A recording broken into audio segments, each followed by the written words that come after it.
As I take a bite. What's on the title? When someone gives you a bad vibe,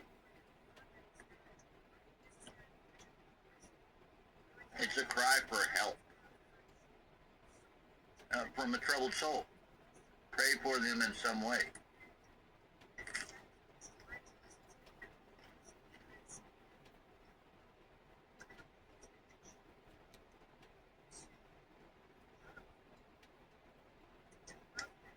God blesses us all with his compassion, through his compassion.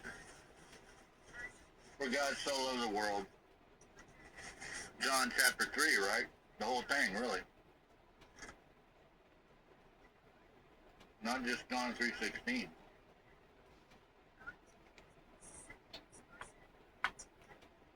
Coffee.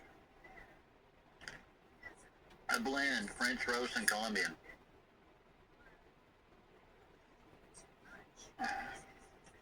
I buy 2 cans of coffee. It lasts me a while for like around $23.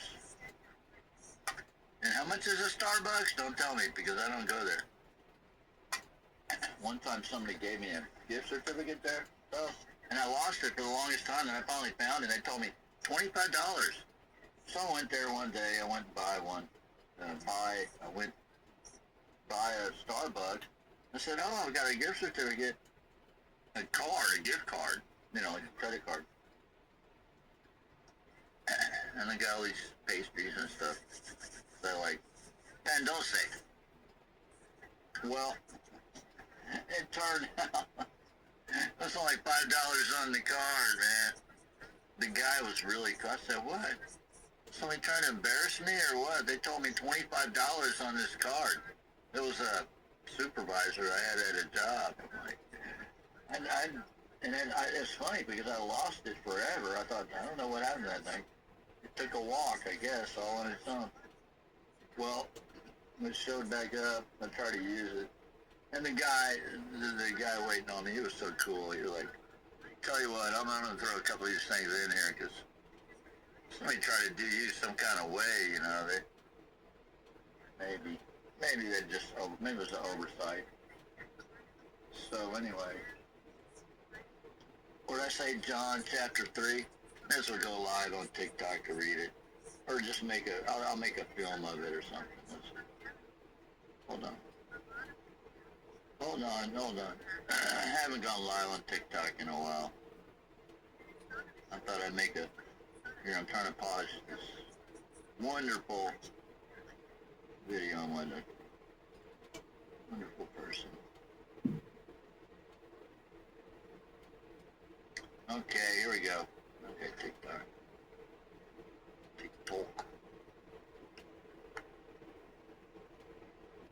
And I mean, if you're of the faith, and you've been trying to walk close with God, He's really bringing us along now, and we're learning. I know we're all learning. It's like, wow. I mean, I'm starting to just like, so this is how Christ looked at things. I'm like, I love it because I really do, because we can intercessory pray for people that need it, whereas I used to react. And the warfare now, I'm like, oh, you gotta have haters. Yeah, you gotta have haters. They're gonna make you stronger. Romans 8:28 is a real thing. I mean,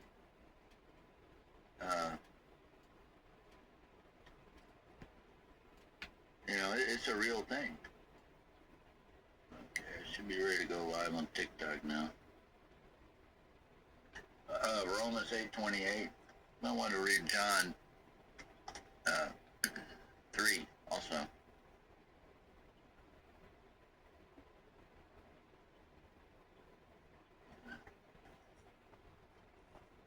Well, Psalm 91. He that dwelleth in the secret place of the Most High shall abide under the shadow of the Almighty.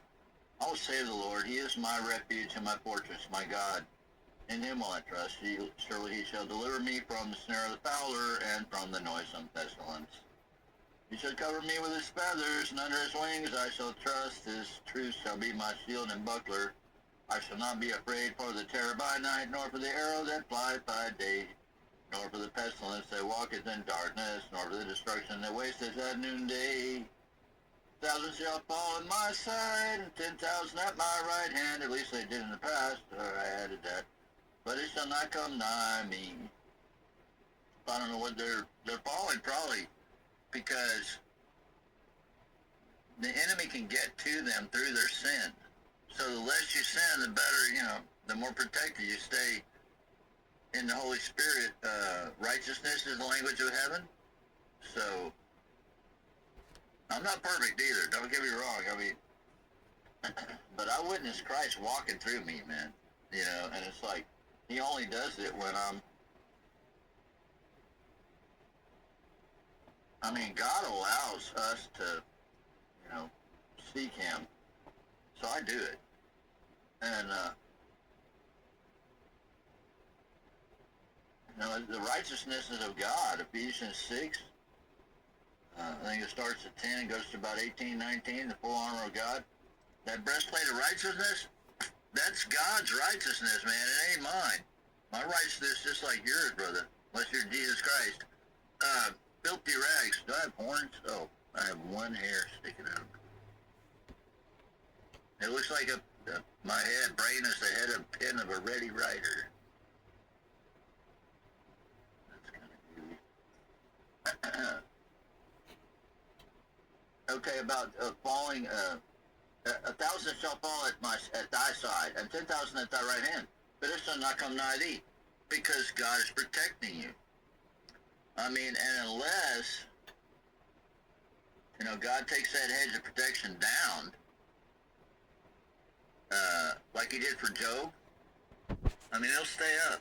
Unless you let it drop, you step off into sin, temptation comes for us. Somebody had put a question the other day, are you tempted? I put a laughing emoji. It's like, of course. We're all tempted. Christ showed us that there was a way to not give in to any temptation. Right? So he walked a perfect walk. So I'm all over the place. I have a half-eaten meal right here. And I didn't eat all day. I'm down to 91 and 7 of Psalm 91 and 7. And I'll read it for the third time. 1,000 shall fall at thy side, and 10,000 at thy right hand. But it shall not come nigh thee. Only with thine eyes shalt thou behold and see the reward of the wicked. Because thou hast made the Lord, which is my refuge, even the Most High, thy habitation. I don't need nothing but God. When it comes down to it, one day I woke up. I guess God and I was having a conversation. I said, God, he showed me. He showed me. I was still laying in the bed. He's like, you don't need anything but me. And I'm like, I see that. You're right. I don't need anything but you. You sustain me and provide everything I need. You're warm, you're loving, and nerd, you're my dad. You're everything's dad. You're the author of everything. Should I get up anyway? Really, this is a couple of months ago now, I think. I said, should I get up anyway? Yeah. He said, go ahead, get up. Go start your day. Go have a day. So every time we wake up, we got breath in our lungs. That means God has something for us to do. Or maybe we wouldn't wake up, if you've been through, God training you, then you know that there's times he's like, well, are you ready to give up the flesh? Can you leave it behind? Are you feel too attached to it? I'm like, well, it's the body you gave me. I'm not trying to leave early. There's been days where I'm like, I'm ready to go now. It's like I'm not trying to go, but I'm ready to go. It's like, oh man, because we go through the trials. And I can't even read an entire psalm, which is fun. Their